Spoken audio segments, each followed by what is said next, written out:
Police at your door. Bailiffs demanding entry. A legal threat lands without warning. In that moment, who's actually on your side? This is Willoughby Genius Mark II, a legal protection platform that acts like your own personal legal team. Built on over 750,000 verified legal entries, spanning 50-plus countries, it delivers immediate, actionable guidance when it matters most. No appointments, no gatekeepers, no £300 an hour delays. Just clear, lawful direction in real time. It doesn't replace the law. It gives you direct access to it. Powered by advanced AI, Willoughby Genius Mark II verifies, prompts, and protects. Calmly, precisely, and without bias. It never forgets a statute. It never panics. And it's always available. Legal technology is moving fast. Those who understand it early will have choices. Those who don't will be managed by it. Willoughby Genius Mark II goes further than any barrister. It educates too. Know your rights. Act decisively. Take back control. Click on the link below and use LSB Pro for £5 off your first month's premium. Hello and welcome to another LSB Film podcast with me, your host Chris Brooks. I hope everyone's well. In this episode we go where most Bitcoin conversations rarely go. This isn't about charts, code or price predictions. It's about power, fear and the money system itself.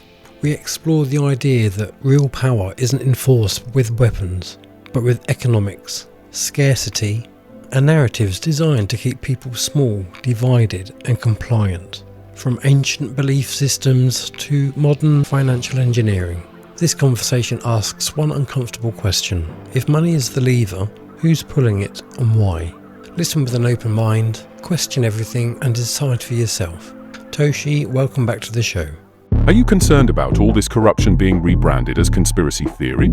Well, don't you worry. Sit back and relax and join in the conversation with today's guest. Welcome to another LSB Film Productions podcast with your host, Chris Brooks. So yes, it's lovely to have you back on the show after all this time. Lots to talk about, I'm sure. So yes, welcome Toshi. Thanks, Chris. Absolutely pleasure being on your show. Great to chat with you again. Well, the pleasure is all mine, I guarantee you. Where are we now from where we were the last time we spoke? Because we had quite a few bombshells in that podcast. Yeah, we did. So much has happened since then, to be honest with you. I can't actually remember what I was saying. I was probably talking about the fundamentals of Bitcoin. And how the government took it over. That's right. Yeah, all of that stuff.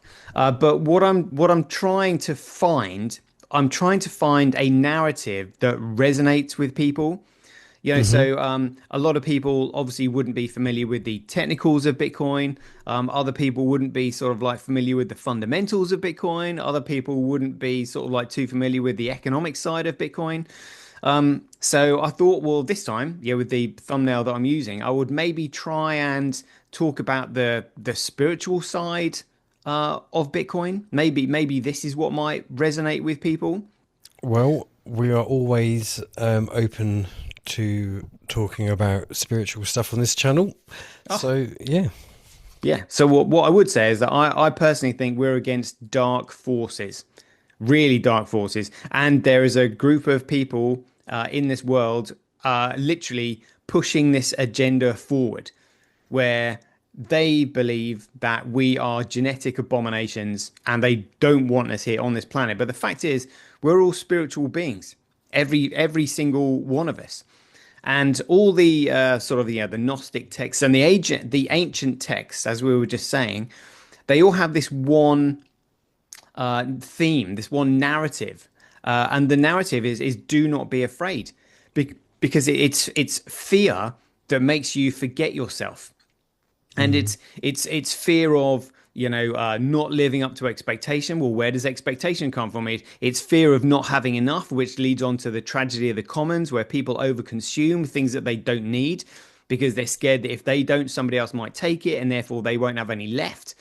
They often say, like, the finest rose is often plucked too soon. because someone sees it and goes, "Oh, right, that's really beautiful. It's not right. It's not sort of like fully developed yet, but I'll take it now before somebody else does because I can see that it's beautiful." It's that sort of mentality that makes people think about themselves rather than thinking of others. And I'm always conscious of what Rockefeller said, in his Secret Covenant, when he said they will never become one with the oneness of it all, meaning that we're all together. There is this sort of like collective consciousness that they themselves are aware of, that they themselves are aware of, even though they're literally the most evil, most disgusting, parasitic, mindset and ideology that we've ever come across, that I think a lot of people just wouldn't be able to cope with because they just don't want to believe that individuals like themselves can actually be that evil. I think you're right. Many people, you often hear, "Oh, they wouldn't do that. They can't do that." They're banking on people thinking about them, how we think about ourselves, but they're not, because they lack empathy. They lack, they're devoid of anything that actually makes them human. Well, they don't see, again, I mean, whoever it is that spun this narrative has taught them from, literally since they took their first breath, that we are like animals. Yeah, we're nothing. This is like, hold on a minute, we're the same species, you're human. They don't even consider us human. And yet they can breed with us, but they attack children instead of protecting children. They neglect the elderly instead of looking after the elderly. I mean, they literally invert, subvert, and pervert absolutely everything that they do. So they turn love and they pervert it into porn. They take. Who would you define as they? They, I dare not speak their name. I always liken it Fear to of reprisals. Yeah, I always liken they to those having enslaved us. Yeah. Those with the they are, or actually, I mean, when I say they, it's in Revelation. Those who are of the temple of Satan, who claim to be a particular religion but are not and do lie. Does it rhyme with poos? That's right. Yeah. Okay. Okay. But the thing is, though, they're not. They're the fake poos. Yes. In fact, I was watching a video on Crapbook earlier, and I don't want to get too graphic because I don't want to get demonetized. Yeah. But the amount of babies that come to a tragic end because they contract, I can't remember what it was now. There was a disease. Sepsis? No, but that probably wouldn't help. Where they cut the old, what.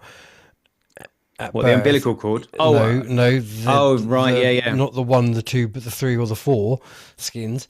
Where the rabbi then sucks the blood off of the and then they get I can't remember what it was. That's not really good, is it? Well, get an infection, something like herpes or something like that. Yeah. Where they get an infection and then they later die. Yeah. How weird and fucked up is that? Well, I mean, again, where that comes from. There's a line in the Bible where God wanted. I can't remember who it was. I get the characters mixed up. You have to forgive me. It's either like is it Moses or something like that? And the burning bush, where God wanted him to do something, and he refused to do it, and it was his wife that ended up doing it, and it was his wife that circumcised the kid in order to prevent God from killing Moses. So that was they called that the sign of the covenant. I mean, what the hell was actually going on there? It beggars belief. Yeah, I mean, controversial to say the least. I don't think anyone with a righteous mind could ever get their heads around that. Well, again, I mean, the question is, they refer to this thing as God, but was that God an Elohim, which is plural for many of the shining ones?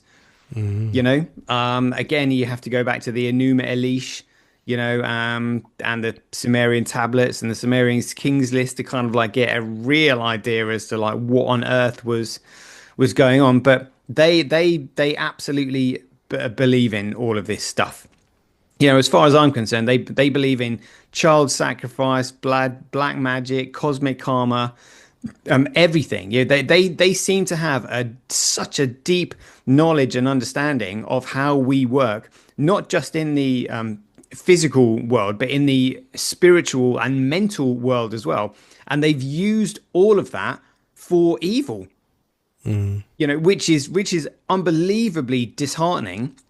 But when you realize that they have all this knowledge, and effectively what they've done is they've your hippocampus, when that's stimulated, sort of leads on to stimulation of the pineal gland, which then allows intuition to flow. So if you stimulate your hippocampus with creativity and initiative for evil, in terms of like, oh right, yeah, let's think of some really evil, nasty, creative way to start killing people and getting rid of them. You then start, getting off on it and getting a sexual satisfaction from it, which is why you see a lot of these people stroking their beards, and rocking from side to sides when they're talking about the evil acts, that they're going to do. But I mean, again, they're the same as us. Whoever it is that they've done a deal with, if this Mashiach, comes down and says, "Oh, all right, congratulations, you've killed 7 billion of your own fellow man and species. Nice one. Here you go. It's made my job a lot easier," and just wipes them out.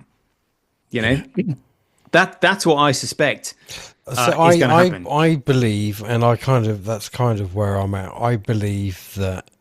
Who was I talking to? It might have been the guy who wrote the blueprint for the new blueprint for humanity, and he was saying like nature has its own fail-safe.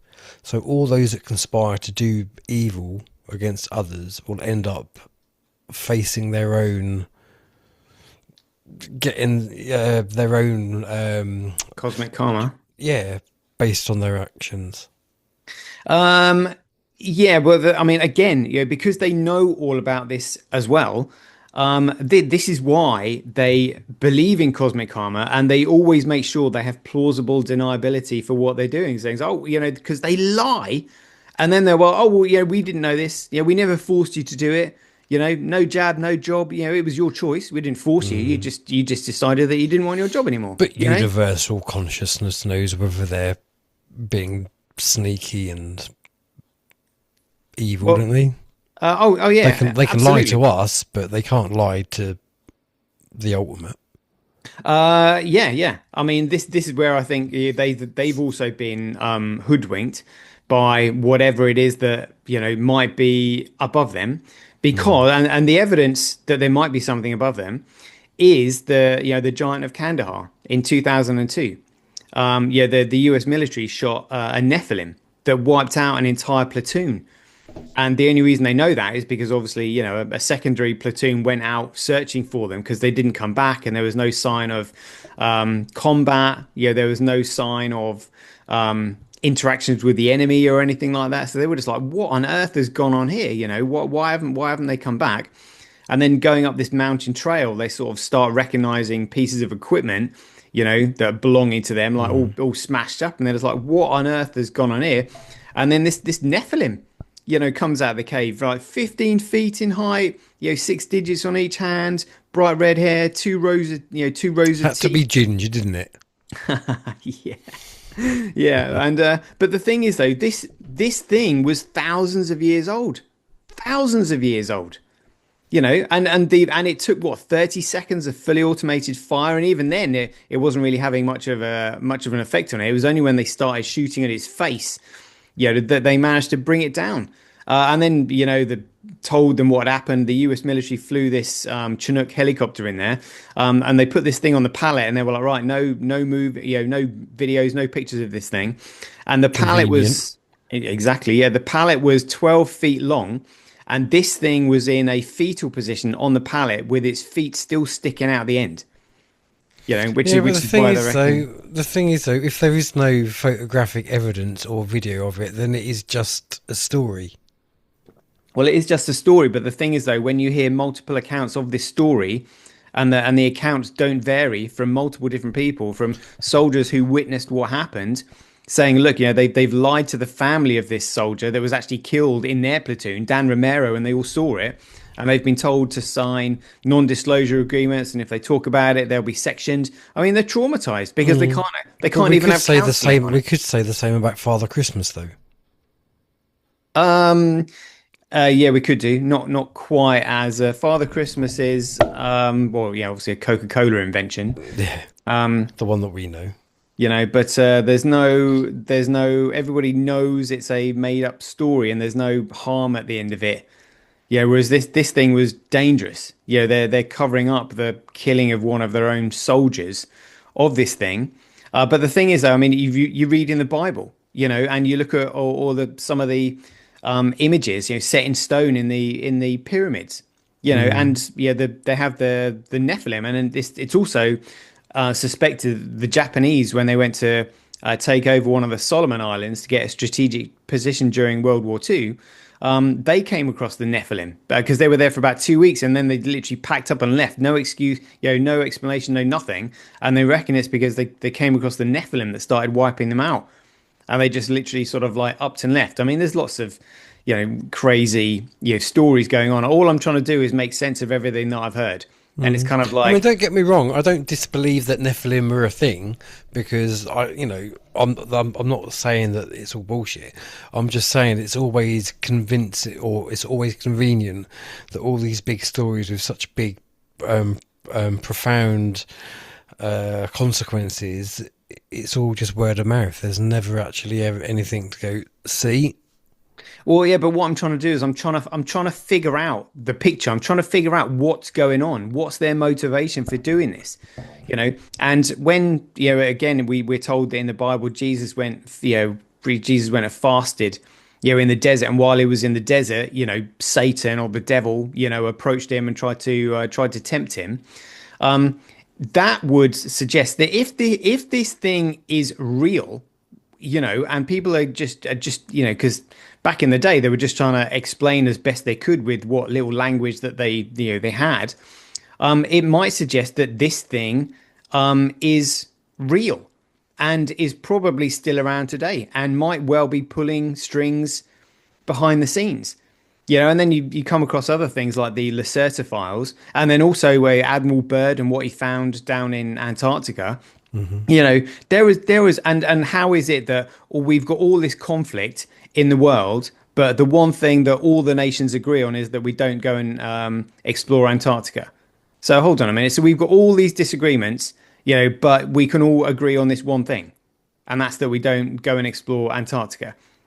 And yet one of the guys who was down in Antarctica was just like, hold on a minute, it looks like they've got a weapon down there, which was responsible for causing the earthquakes in Christchurch. And he said, this thing is about in terms of it being depth, he said it's like 10 times the size of the Eiffel Tower down there.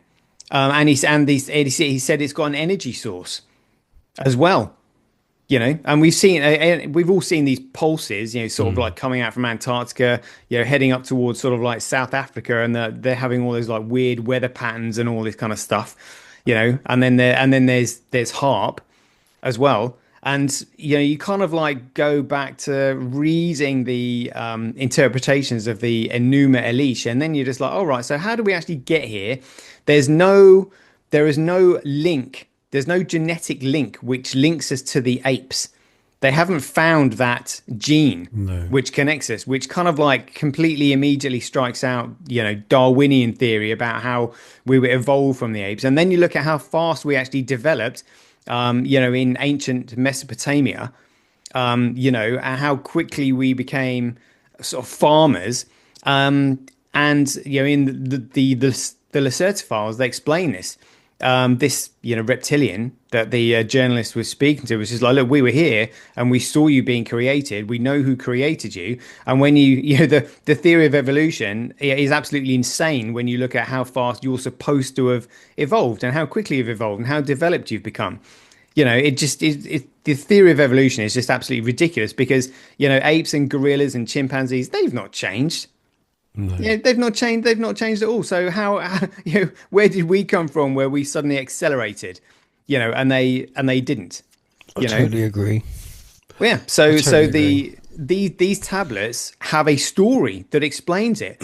That says we are the result of genetic mutations with Homo erectus that was on this earth for the purpose to be a slave race.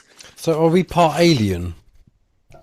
Well, that's what these ancient tablets that are hundreds of thousands of years old are suggesting. Yeah, because they say that there was a war between the Anunnaki and the Ajiji, and I think there was actually one of their in this script that I was just learning about. What they actually did is they took the blood of the king of the rebellion, and they actually used his blood to make us. Because they say that God made us from the earth and then blew into our nostrils, and we became alive. But the whole purpose of this was that neither they nor the rebellion that they were up against wanted to do work. So they were like, okay, well let's create a slave race. And the whole point, well, the main point was that they wanted all the gold on this planet because they can use the gold particles and the gold dust to affect the atmosphere on their own planet as to where they came from. And then you're just like, well, hold on a minute. We've had World War I that stole all the gold reserves in Russia, and then we've had World War II that stole all the gold from Japan and the European nations. Hold on a minute. There's a pattern emerging here. Like, what on earth is going on? Yeah. There's so much that we don't know about. And I think there was one CIA, I can't remember his name, agent called something Casey, and he said that we will have fulfilled our mission when everything that the world believes is false. So they literally want us to be like dumb and ignorant of absolutely everything, including our They're spiritual doing a good selves. job. They're doing an exceptionally good job, mate. But again, this sort of like ties back into where I'm coming from, because if you want to manipulate a world, on a massive scale, the only way you can do it is through economics. It's the only way. It's the only way you can do it, because if you use like a weapon of mass destruction, well, you've just shot yourself in the foot if you're also on this earth. And again, this is what they suspect might have happened during the Pyramid Wars, which created the Sahara Desert, because they've done scans of the Sahara Desert and they found evidence that the Sahara Desert used to be lush rainforest. With all the water erosion, because I mean it was rainforest when the pyramids were built and when the Sphinx was built. Well, I mean, And you look, but even like the Salt Lake, that used to be a lake, and now Yeah. it's just powder. yeah, and they found large quantities of glass in the sand in the Sahara. And they said you only get this type of glass after it's been, rock has been superheated. Like something you get out of a nuclear explosion. And when you look at the Sahara and you realize that it's actually well above the equator, which is, the equator is like the hottest part on Earth, and the equator is actually lush and, they've got a lot of lush green rainforest there. There's no reason for the Sahara Desert to be where it is. And then it looks like it trailed off to the east. And again, so it looks like it's been sort of following the trade winds. The trade winds have carried the fallout of whatever this thing was over to the east, and this would explain why the Temple of Baalbek, is in ruins, because I mean that thing is just absolutely massive. And it's just like it would take more effort for an army to pull it down than is actually even worthwhile doing it. You're just like, hold on a minute, right? There's nobody here in this structure. Why are we spending all this time bringing it down when the stones are so heavy? What's the point? But it looks like it's been destroyed by a weapon of mass destruction that probably triggered the Ice Age, which was, the Younger Dryas. And while this world was uninhabitable, that civilization, whatever you want to call them, that was here before us, probably effed off because they were having a war with one another, and then you couldn't come to an agreement, and then set off this weapon of mass destruction, and just made the whole planet unlivable, and then effed off. But there's stories of these things, these creatures coming down, helping human civilization reestablish itself, after the Ice Age. Written, and these stories are sort of written in stone. So there is something going on that this lot know that they're hidden from us, because all the information was probably in like the library at Alexandria, which they conveniently burnt after I think it's Julius Caesar converted to this poo religion that we mentioned before. So he was one of them. And then you've got the library at Nalandra as well, which they sort of encouraged another religion to get rid of, not before they'd already translated them all into Latin, in a language that us plebs couldn't comprehend or understand, because this other religion that they used was just like, well, look, we've got a massive library here, but the fact is, if it's all in the Quran, then it's unnecessary, and if it's not in the Quran, then it's haram, and we can just get rid of it. So they it's an ignorant political ideology where there's like, right, we're just going to get rid of that, and this lot will be rubbing their hands in glee, going, idiots. They've got all this technology, superior technology from the past. Because I mean, we can't build the pyramids or move the stones at Baalbek, or we can't even create these beautiful looking architectured buildings that you see now. Back from whenever it was actually made, because we've been lied to about the timeline, haven't we? So. Yeah, we've been lied to about these marble statues as well. Hammer and chisel. What an absolute joke. An absolute joke. Especially when you see that, some of the areas that they had to get to were sort of behind others, and you would have to sort of like, use an inverted chisel. I mean, it's just so not even ridiculous. that, but you look at some of just cast your mind back to some of the beautiful statues where it literally, it's concrete or whatever they're made, marble, sorry, but looks like translucent, where you can see the veil, a hand behind the veil. Yeah, incredible. We can't do that now.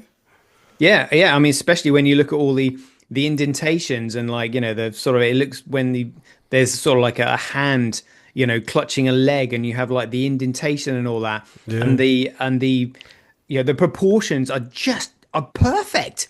It's almost like they've literally just turned somebody into marble. Yeah. That's how good it is.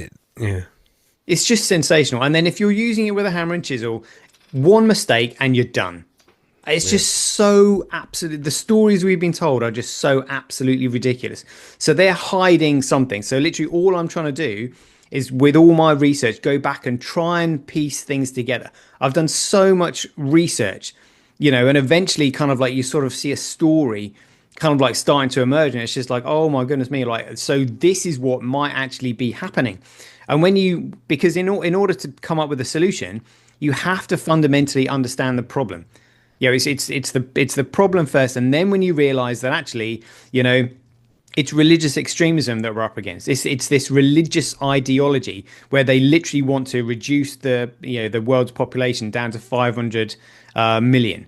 And we're currently at what, like 8 billion. So it's just, hold on a minute, you want to get rid of like 7.5 billion, effectively 8 billion people on this earth, and I'm probably in one of them. Well, again, it comes back to what I said before. If you want to destroy something on that scale, on that level, you have to do it through economics. You have to do it through economics, and you have to give yourself an economic advantage. And so this is what they did, in World War One, by stealing all the gold from Russia, and World War Two, stealing all the gold from Japan and the European nations, and then bringing about the Bretton Woods Agreement, which created the reserve, the US dollar as a reserve currency. And then on the 15th of August, 1971, you've got Richard Nixon saying, all that gold that we were going to back the currency with, you're not getting it, Oh, and then. Mental. Yeah, and the 15th of August 1971, well, that was the 100-year anniversary of Albert Pike's letter to Mazzini, outlining how it would take 3 world wars to bring about a totalitarian one world government and new world order. And then you hear all these religious extremists going on about how the Third World War is going to make World War One and World War Two look like child's play. They're predicting this, and they're willing this on. They want to bring about World War III. And the way you create World War III between, you let other people do go to war themselves so that you don't have to, which is what they've done before. They're playing people off against each other. Which is why their entire lifetime, these poos, as you call them, they were the ones that had a complete monopoly over the slave trade. And the whole point of the slave trade was to interbreed. And eventually kind of like get to the situation where we are now, where they're starting to turn the tables, and say, well, do we really want white men in charge of the Senate? The Senate, in Wales and all this kind of stuff. And then, positive discrimination is what they call it, where they're discriminating against natives of our own country, white people. And, you would always pick a minority. The race. Or as I like to call it, racism. Act. It's utter racism. It's racism. It's discrimination. It's perversion. And all these, a lot of these politicians are like Mandelson, and I'm sure there are loads of others. They have to have leverage over them. So what they do is they appeal to their perversions, get them in this perverted act, and they're just like, well, look, you can carry on with your perversions and do whatever you want without any consequences, so long as you don't cross us. So long as you toe the party line and do what we say, you can do what you want. That's what they're doing. So they want this third world war in order for us to wipe each other out, which is why they're sort of bringing all these migrants across. What was it, Kalergi? Is it Kalergi? Yeah, that's right. Yeah, Kalergi plan. Yeah, written in 1924. All of that. So and then they've created their own legal system, the Bar Association, that's got a monopoly on it. And again, you have to rebut the 12 presumptions of court before you even go in. Yep. Yeah, which is absolutely ridiculous. So it's got nothing to do with the Constitution anymore. Nothing to do with the Constitution. They have a monopoly. Yeah, it is a game. And we need to know the rules that they're playing, because they believe in cosmic karma. Like absolutely 100%. They will not go against their own beliefs. So you have to know the game that they're playing, and then effectively call them on their own rules that they've made. Which they won't break, which is why you get a lot of judges running out of the courtrooms these days. It's not a court of public record. Well, if it's not a court of public record, then it's not a law court. No. What are we in? Like I said, there's no jury there. It's an administration process. And they're using the royal seal again, which is fraud. They're playing different roles, the judge, the banker, and the priest, and all this kind of. It's an absolute joke. I have to say, the good thing here is though that so many people are waking up to this fact that courts aren't courts. Courts were abolished in when was it, 2018 or something? We've got the Magistrates Court Act, which was 1980. Yeah, I think. So it's like you say, it's not courts. You're getting a letter from regards to council tax, for example. It's they hire a room in the courts just so they can use their headed paper, but it's not the courts that send it. It's the council, the council admin, which is why there's no, like you say, there's no receipt record on the court files. Yeah, it's not signed. It won't be sealed properly. And again, they just put a stamp on it saying seal. I mean, honestly, when somebody actually explains what's going on and you look at it and you're just like, oh my God, this is so corrupt. But how do you encourage somebody to be corrupt? Well, you bribe them. Just do this and you'll be rewarded financially for it. And as an added incentive, if you don't do this, what we're going to do is kill your family. And expose you for being a paedophile. So there's your added incentive. It's the same playbook over and over and over. That's how they're doing it. So it was the same with COVID. Oh, don't worry about it. It's safe and effective. You've got to save granny. But just as an added bonus, if you don't do this, you're going to lose your job.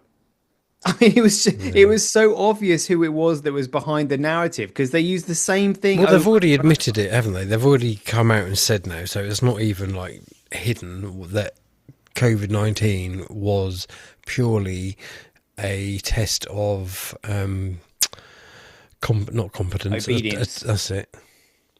Yeah, and that's what we witnessed. And I lost so much respect for so many people. Yeah, me too. COVID. But I mean, the thing is, though, you can now class yourself as one of the awake. And to be honest with you, what COVID done is it sorted the wheat from the chaff. I would say that the individuals that my life is probably now so much more fulfilling because it takes that exceptional individuals to start coming together. And it's just like, whoa, I'm actually surrounded now by really high quality individuals that I would never have had the opportunity to get to know or meet if this hadn't happened. No, that is a good take on it. You know, we wouldn't be talking if this hadn't happened. I wouldn't be doing this YouTube channel if this hadn't happened. Well, I would, but I wouldn't be focusing on what I focus on now. Yeah, and I wouldn't have done all the research that I've done. I mean, I knew nothing about the Epic of Gilgamesh. You know, when I first started this journey, it was just like, what on earth is this? I didn't know anything about cuneiform tablets. You know, I didn't know anything about Admiral Byrd's, you know, Operation High Jump to Antarctica. You know, I knew nothing. Well, I didn't really know too much about sort of Area 51 or, you know, the dealings that the US government have been done with these, you know, off-planet creatures in 1954. You know, but I mean, it's yeah. I mean, I mean, it's been absolutely fascinating. But the one thing you cannot get away from is the economic side of it. So if people can just grasp this economics is literally, you know, the foundation of everything, because all legal and political influence stem from economic power. That is the bedrock. That's literally, if the money is corrupt, everything is corrupt. That's it. And the reason you need a hard money is so that people can't economically enrich themselves.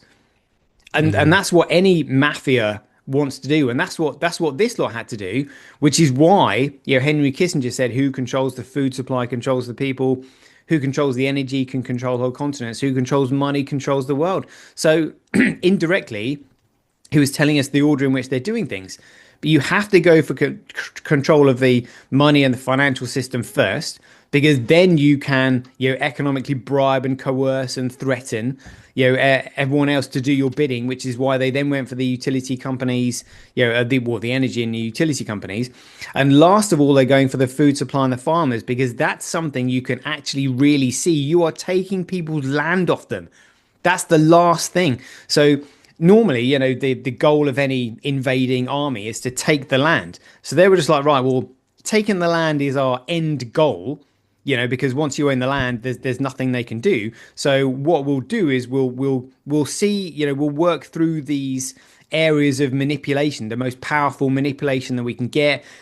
First of all, it's the financial system, you know, then it's the energy companies, because we can block them from having energy and having heat and all this kind of stuff. And then, you know, and last of all, it's the land and the farmers. But that's something you can physically see, you know, because somebody's name is on the land registry. You know, you've got people blocking other people from actually going on certain sections of land. Yeah, that's when you can't pull the wool over people's eyes anymore, because there are barriers up and all that. So this is literally their last coup de grace.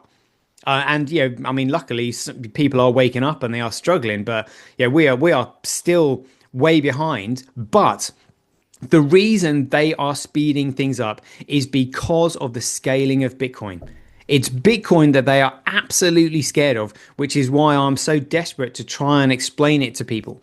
And when you realize what they've done to it and the effort that they have put into corrupting it and deceiving people about what it is, it's just like, whoa, this is a massive deal to them, you know, and very few people know it, but I know it and I can see it.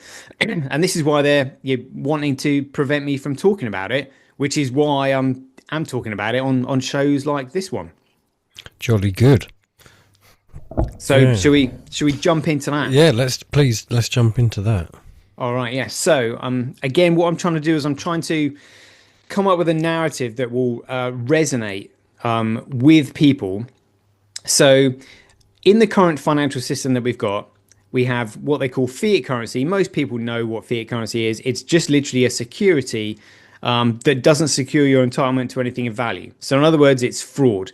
And they can print an unlimited amount of this fraud, giving them an unlimited amount of economic power, which means they can outbid everybody at an auction. There's no politician they can't bribe. There's no hitman they can't pay. They're paying the army. They're paying the police. They're all these forces. They all need an economic means of exchange. And they were just like, right, well, if we can control that, we are going to sit above absolutely everyone and everything, and we can pay for the changing of, we can pay for the media. And that's one of the first things an invading force does, is it goes for the media to tell people, oh, don't worry about it, we've just invaded your country, but it's actually, we're here to help you. It's for your benefit. Don't worry about it. Don't rise up and try and fight us. We're here on your side, honestly, even though it's your country and we've just invaded you. So the first thing they'll do is go for the media outlets. So this lot they own all of the mainstream media, all of the channels, the newspapers, and then they've bought up all the local newspapers as well. And the reason they can do that is because, again, they can print an unlimited amount of this fiat currency and just simply buy the newspapers out, or they can buy the premises that the newspaper is on. So if the owners refuse to sell it, then they can buy the land and then force the owners to sell, or increase the interest on any loans that they might have, or coerce the directors of the company. They can do multiple things to get what they want, and it's all because they can print an unlimited amount of this fraud, which is fiat currency, backed by nothing. Yeah. So this is why we need to use a true money. And so this is where people need to know what money is. So the only thing that has common value in a common marketplace is a commodity. And that's because goods are manufactured by a central authority, services are provided by individuals that can't be transported, securities are issued by, again, a central authority, so no common value. So the only thing that's common value is a commodity, and commodities are only ever extracted or grown. And they get their value from their usefulness. If something is useful, it's valuable. If something is useless, it's worthless. And back in the day, everybody, the wheat used to be a staple part of everybody's diet. Well, it still is. And so everything in the economy has to be measured against a base. And back in the day, that base was corn, because there was effectively a limit as to how much corn they could actually produce. Everybody needed corn. You could sell corn, large bags of flour and all this kind of stuff. And so everything was measured against them, which is why you had the corn exchange. But as the world became more interconnected, corn sort of lost its usefulness as being a medium of exchange, because if you were doing international trade for other resources like coal or copper and metals and all this kind of stuff, you wouldn't be able to produce enough flour, because flour didn't cost enough, because it wasn't scarce enough. And also, the huge bags, the weight of the transportation would be absolutely massive. So that's when the world started looking for something that they could use as an international medium of exchange. Which is why in this sort of like the book of Daniel, he describes Nebuchadnezzar's dream of this giant, which kind of like outlines the financial system, where the feet were made of clay, the legs were made of iron and clay, its belly was made of bronze, its torso and arms were made of silver, and its head was made of gold, which is kind of like the pinnacle of the financial system, because you've got bronze, which represents Rome, you've got silver, which represents the rise of sterling silver and the city of London, and then you've got gold, which represents the Federal Reserve. And so this lot basically had to wait for a worldwide money to emerge, which was gold, before they could then go, right, now that gold has emerged as a money, we're now going to steal all the gold in order to control worldwide trade. So money takes time to emerge. And it goes like this. When people are using a common medium of exchange in a common market, it becomes a tool that enables, encourages, and accelerates the facilitation of trade. So when these commodities are being used as a tool, they become economically competitive to one another in order to fulfill the service in the best way, which is a means of exchange. So over time, these mediums of exchange will outcompete one another until the market eventually settles on just one, just like the world settled on gold as the international medium of exchange. So what happens is, eventually, when a commodity monopolizes a market due to its ability to be used as a medium of exchange, it becomes a monopoly commodity and recognized as money. That's where the word money comes from, because there's only four things in the economy: goods, services, securities, and commodities. So anything related to economics has to come under one of those things. So a monopoly commodity is money. And the word commodity itself is an amalgamation of three words. It's first of all something that's common, that's then been itemized and then uniquely identified. So commo and then IT item and then DITY. So a common item with a unique identity, which means you can lay claim on that item of common value and use it as a medium of exchange in a common marketplace and exchange it for other people's unique goods and services that you might want. So that's what money is. Currency, on the other hand, is a security. And when people start using a security, which is just a certificate or an inanimate object, as a means of exchange because it's meant to secure your entitlement to something of value, when a security starts being used as a medium of exchange in a closed economic area or private community, it becomes a circulating security, and a current flows and circulates. So a circulating security is referred to as currency. So it's the currency that's meant to secure your entitlement to the value of the money. But when you remove money from currency, Nixon shock 15th of August 1971, that's when you end up with securities fraud, because it doesn't secure your entitlement to anything of value anymore. You're literally just trading bits of paper. When people say, oh, I've got money in the bank, but no, you haven't. You've got a ledger of promissory notes. That's it. How many promissory notes you got in the bank? It's a promissory note they make from nothing, and it's like this. So a promise is not a contract. A promise, therefore, cannot be enforced. A promise, therefore, has no value, which means you can't securitize a promise. So securitizing a promise is absolute fraud. You can't securitize opportunity, you can't securitize chance, you can't securitize luck, and you can't securitize a promise. You can't turn it into a financial instrument. It's ridiculous. So if you want to know what the most valuable money is going to be, all you have to do is commoditize the most useful resource. And in today's world, the most useful resource is digital data. So that's why I'm sort of going to talk about Bitcoin next. Okay. So my only thing with because I would always say gold would have been has always been the true form of money, because before the Federal Reserve, everything was backed by gold. Gold is something you can hold in your hand, whereas online stuff, you're at the behest of having an internet connection. And do you know what I mean? I just struggle to find how something that you're relying on, like I said, with gold or with money in your pocket, you've got it, it's there, you can go and spend it. You don't need a bank card, you don't need a connection, you don't need any of that. You can just go and pay. So that's the only thing where I always struggle with online stuff like this Bitcoin. So I'm hoping that you're going to educate me and make me feel better about it. Yeah. So you know how you were saying, oh, gold is a true money? Well, before gold was a true money, bronze coins were, a true money. Then silver came along. Silver was a true money. Then gold came along. Gold was a true money. This Bitcoin is a completely new concept, and it commoditizes data. So the only way you can commoditize data is to first, because data is just simply bits of light, and light can just simply be switched off. And if it can be switched off, it has no value because it can just simply disappear. Money effectively has to be indestructible. So the question is, if money has to be indestructible, it can't biodegrade or dissolve or anything like that. How can you make sure data is permanent? That's the first thing. How can you make a network where data can't simply be switched off and it can't disappear? Well, the only way you can make a network where data simply can't disappear is by making sure that there is no single central point of failure. That's the most important thing.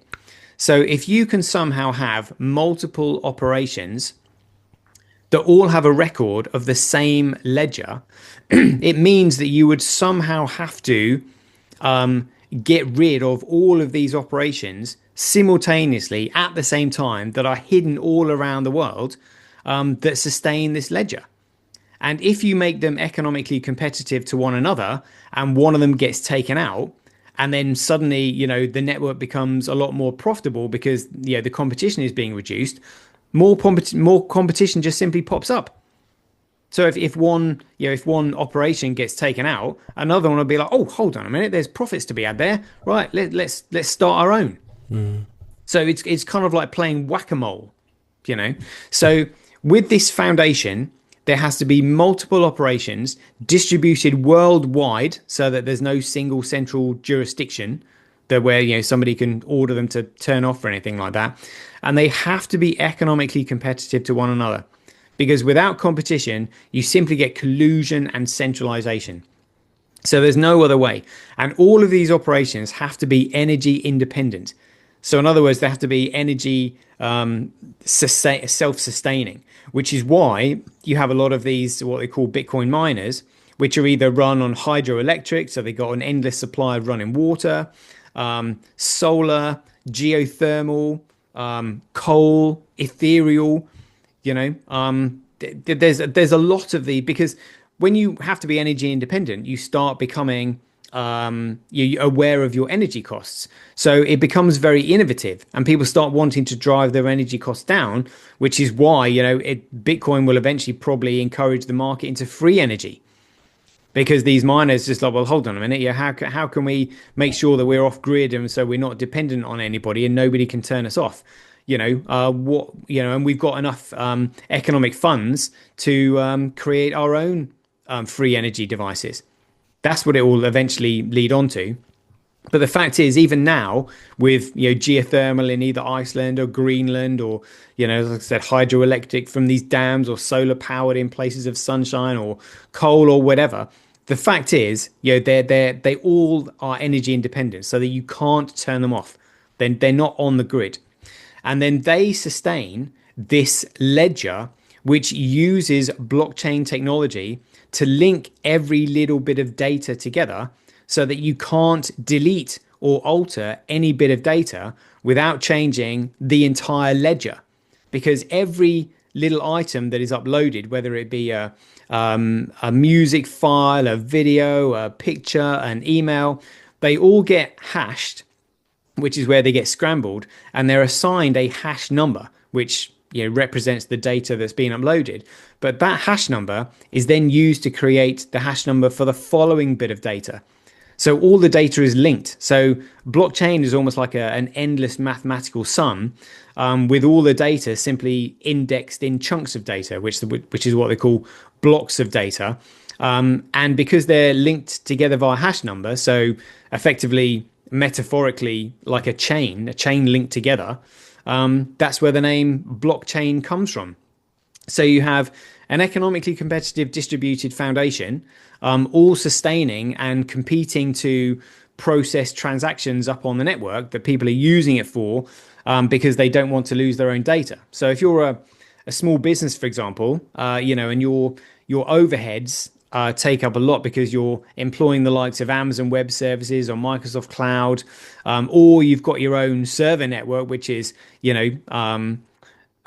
costly to maintain and protect against cybersecurity hacks and virus software, maintenance costs and all this, insurance payments. If you're a small to medium-sized enterprise and you can't afford your own servers, and Amazon Web Services and Microsoft Cloud are sort of rinsing you of a lot of your profits, suddenly you'll be like, hold on a minute. So there's a network here that I can use for all of my digital requirements, where data can't be cracked, hacked, altered, changed, or deleted. It's not susceptible to cybersecurity acts or virus software, and it's effectively pay as you go with micropayments, which saves me an absolute fortune. Then that's absolutely brilliant. I can now run my entire business of that. And how do I access it? Well, I access it by paying a micropayment in Bitcoin. So, so I need to. What's a micropayment? Like if you had to give like an example. A micropayment would be a thousandth of a penny. Okay. Or even a hundredth of a penny would be, and anything that's probably under a cent really would be a micropayment. Okay.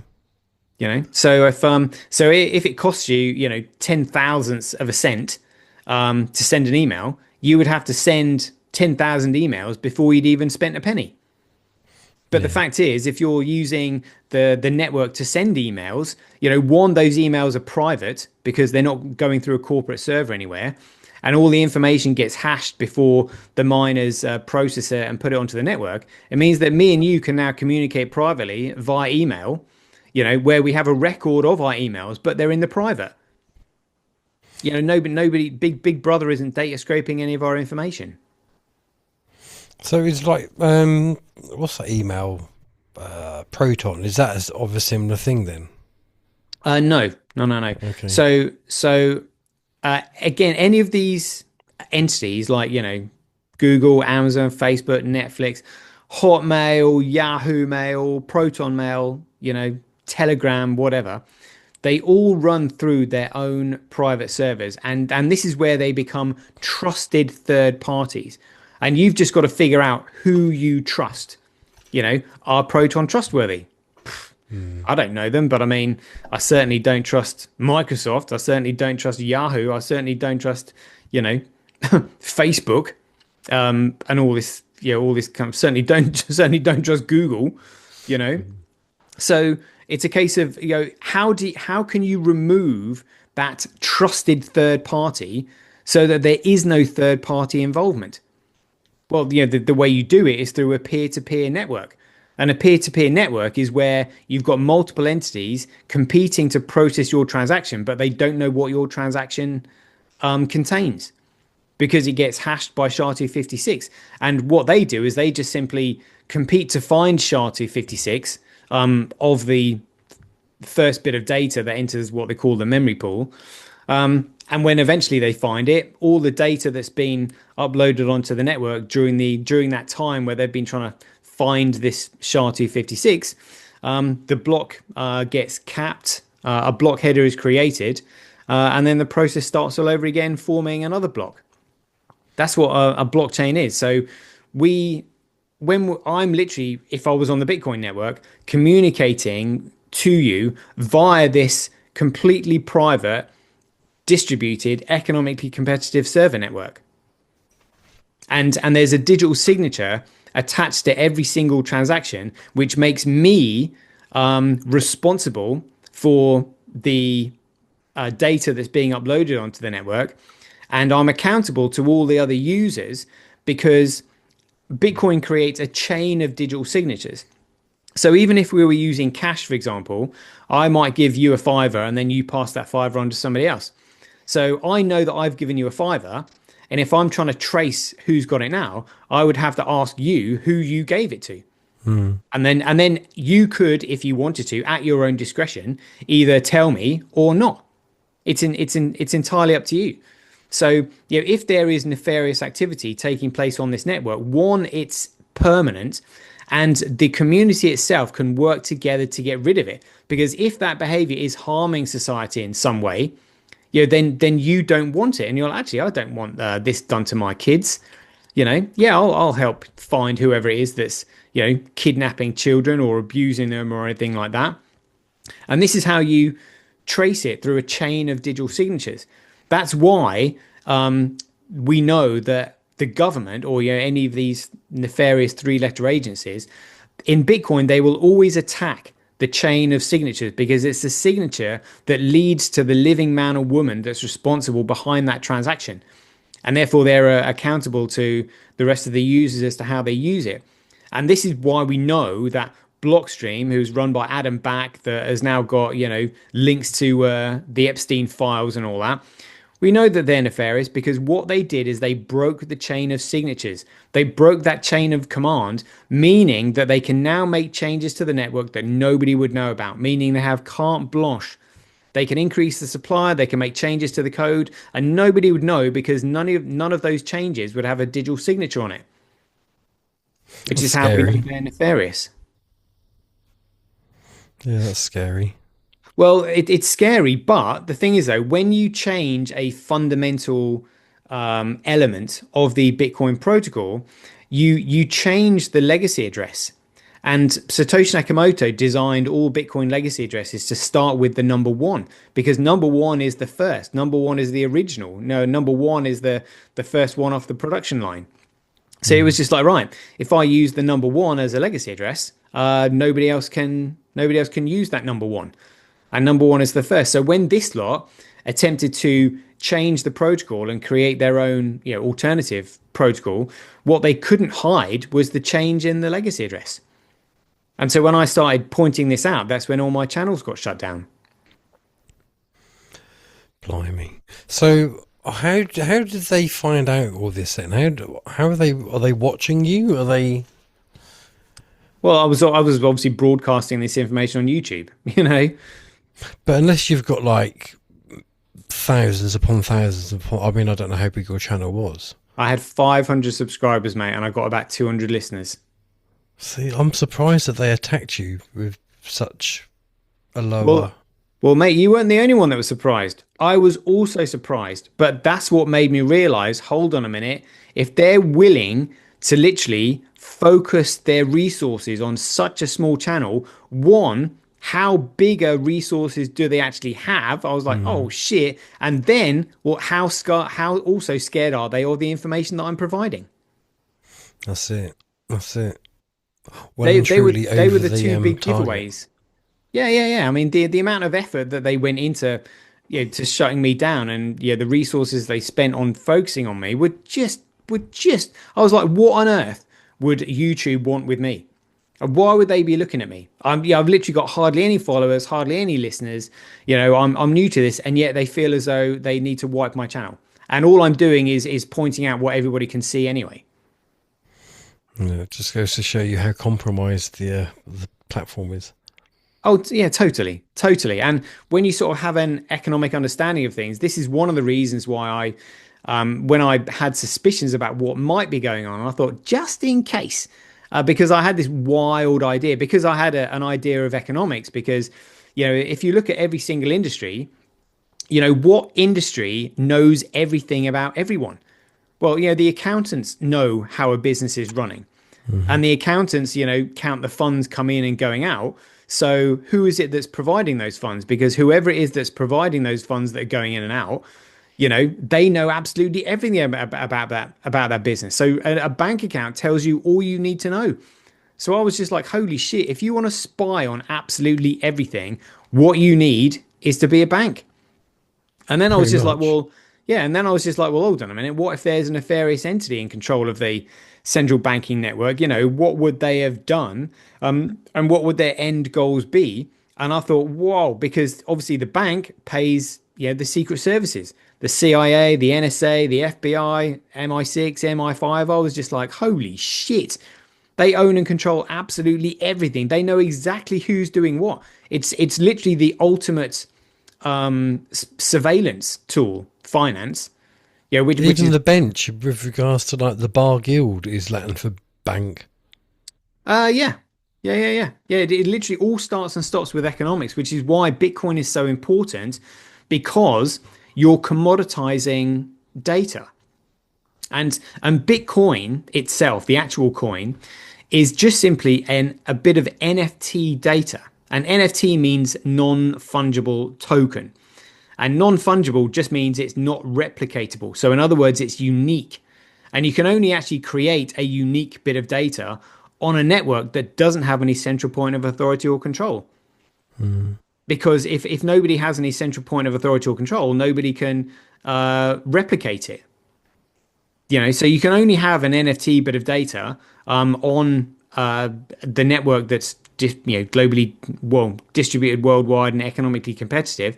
So if that digital system can produce these NFT datas that are fixed in supply, that would make them scarce. And therefore, if you make them useful, so it's just like, right, we've got a network here that doesn't have any central point of authority or control. So how can I use it if nobody's controlling it?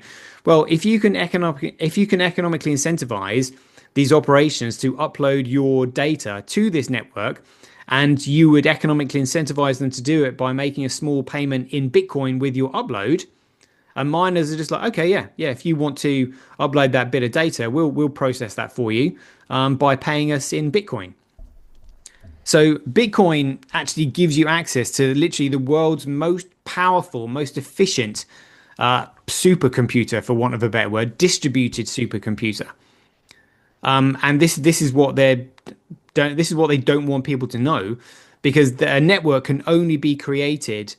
A commoditized network can only be created in one way, and that's with an economically competitive distributed foundation, a chain of digital signatures using blockchain technology, unbounded scale so that limitations and restrictions can't be manufactured and the network not be manipulated, and a fixed NFT supply, a fixed asset supply on it, which makes it scarce. And therefore people are just like, all right, so I'm going to use this to use my network. As more and more people use it, the miners have an incentive to make the services cheaper and cheaper and cheaper in order to make the coin more valuable, because you can't increase the supply of it. So they're just like, well, if we can't increase the supply, what we need to do is increase the value. And the way you increase the value is by making the service more appealing to the public. So there's more demand for it by driving the price down. So the more people who use the Bitcoin network, the cheaper it becomes. And there's literally no other way of doing this. But in the same way that there's one truth, and you can make up an infinite number of lies about that truth, it's the same with Bitcoin. Data can only be commoditized one way, but you can securitize data an infinite number of ways, which is why we've got this, crypto market consisting of 50,000 plus shitcoins, which are just, bits of data on these centrally controlled networks. Proof of stake is centrally controlled because there's no economic competition on it. Pre-mined is centrally controlled because it's literally made up by a single central entity. Hedera Hashgraph, IOTA's Tangle, all these consensus mechanisms, they're just absolute bullshit, mate. But this is the effort that they've gone to in order to distract people away from Bitcoin.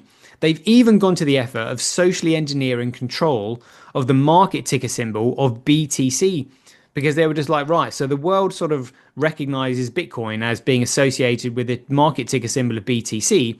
So if we can create our own protocol and collude with the crypto exchanges to get our protocol listed with the ticker symbol BTC, people are going to think that we're Bitcoin.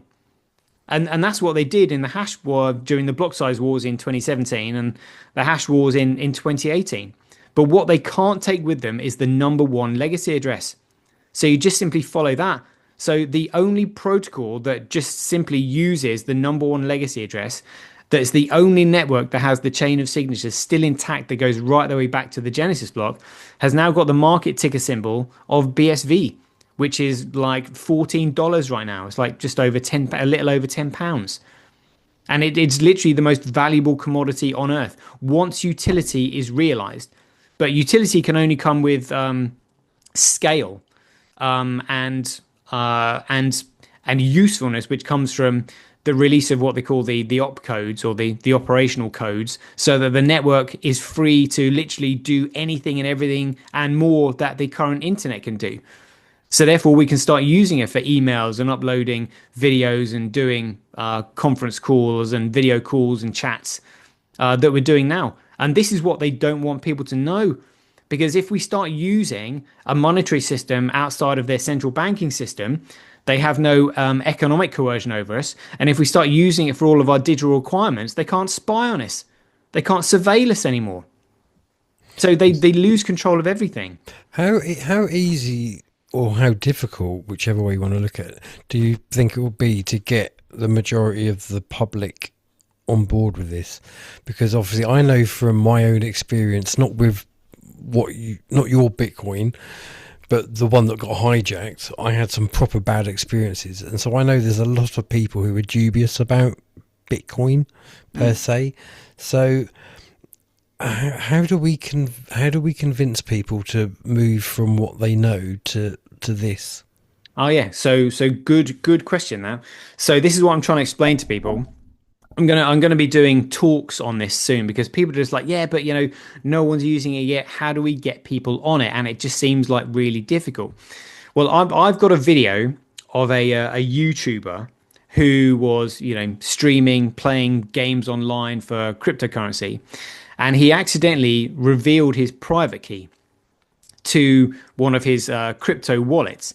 And he had about $100,000 in there. And literally within seconds, his entire wallet was drained because his private key, seed phrase, flashed up on the screen. And some other young whippersnapper who was just like, oh, they've exposed their private key. I know how to steal his wallet. So the younger generation know everything about crypto. literally they know how you send and receive coins, how you can steal other people's wallets if you reveal your seed phrase. They know how to trade them and all this kind of stuff. So they know how to use it. What they don't have is the mental maturity to understand the economic fundamentals of it. So what I'm doing is I'm explaining to the older generation, like me and you, like the economic fundamentals of this, so you can see where the value comes from. And I'm telling you, utility will come on the network very, very quickly, because I would suggest, well, Satoshi Nakamoto didn't create Bitcoin without a user base. So he created Bitcoin because there was a need for a digital network like this that a lot of small to medium-sized enterprises, well, in fact, the whole world needed.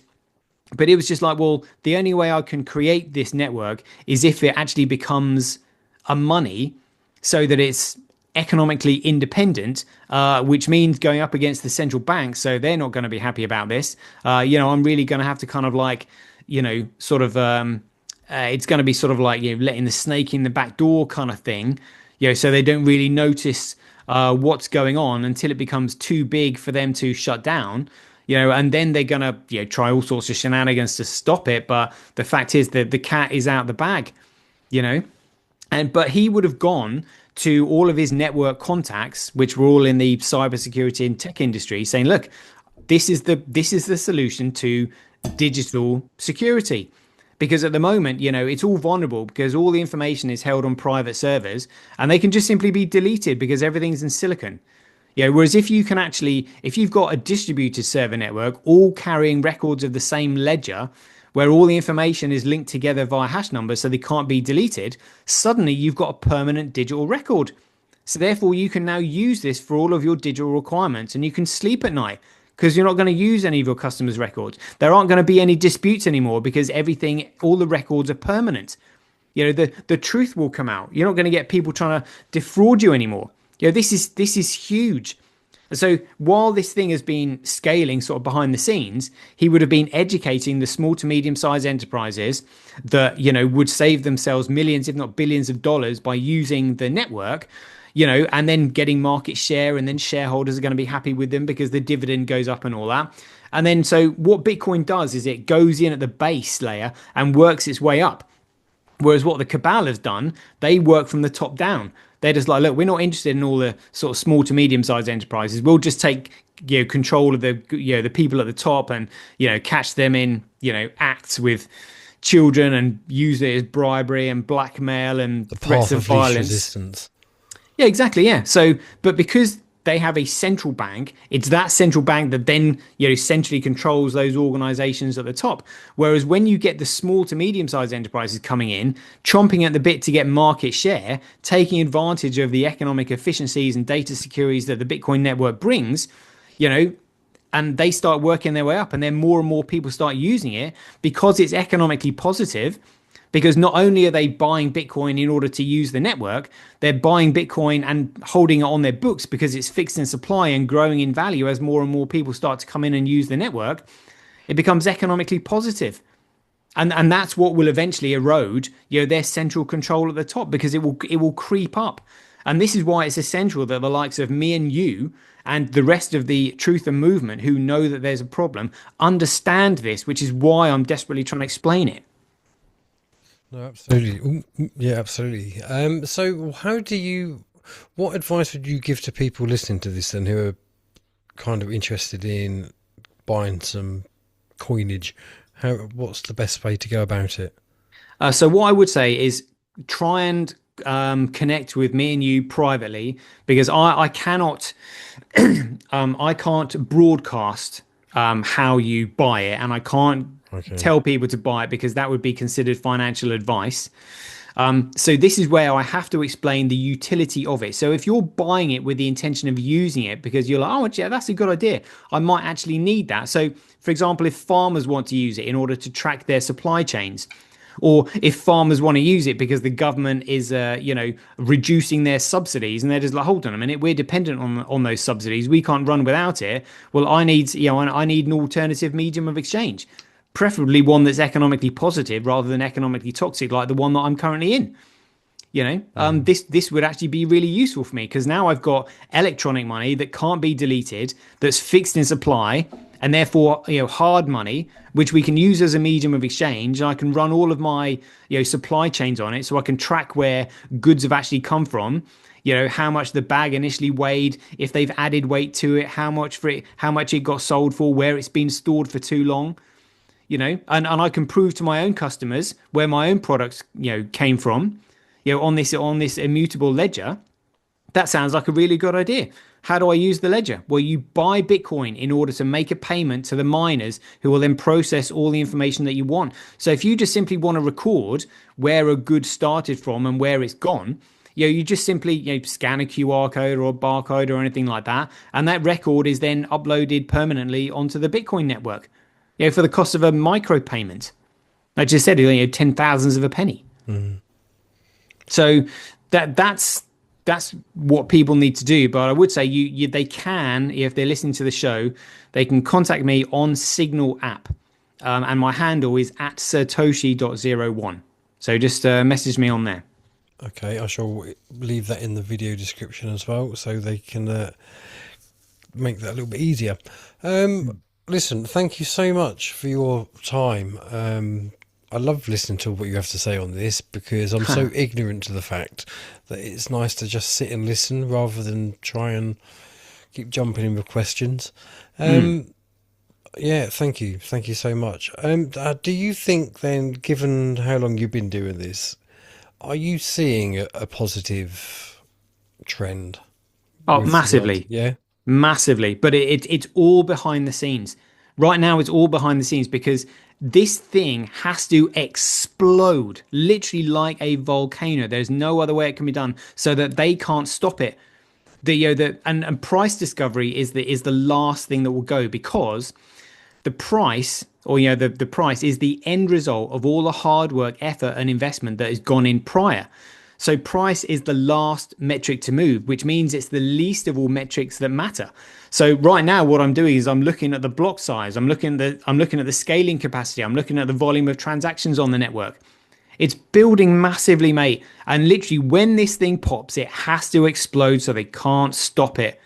So when is that going to happen? I don't know, but I can see it building massively. And all I can say is you have to be in on this now. I would finish by saying that a line in the Bible saying the truth will set you free. And this is a truth ledger where digital records, for the first time ever in history, are permanent and they can't be deleted. Well, I think that is a very good place to end. Isn't it? Yeah. But I am going to push you, though. I am going to push you. If you had a gun to your head and said, right, when do you think things are going to explode? If based on what you know and what you've researched, if you had to put a finger on a calendar, where would you like to think it will be? I put my finger on 2026. Oh, you put it on this year? Okay, then. Well, everybody, you've heard it here. We're in 2026. I have 9 coins myself, so I have got a lot invested in this. Well, remember, that's 9 coins, and there's only 21 million to go around the entire world. Only 21 million coins to soak up the entire market capitalization of over $1 quadrillion in the economy. And I've got 9 of them. Exactly. There you go. So there you go, people. Go and get your own. Let's wait and see what happens. It's very exciting. It's an exciting time to be alive. I just want to start seeing the real excitement happen now. I'm fed up of talking about it. I want to witness it, and I want to feel it. Thank you very much, Toshi. A pleasure as always. I hope everyone who has listened to this has enjoyed it and taken from it. And until next time, I shall see you on the next one. Bye for now.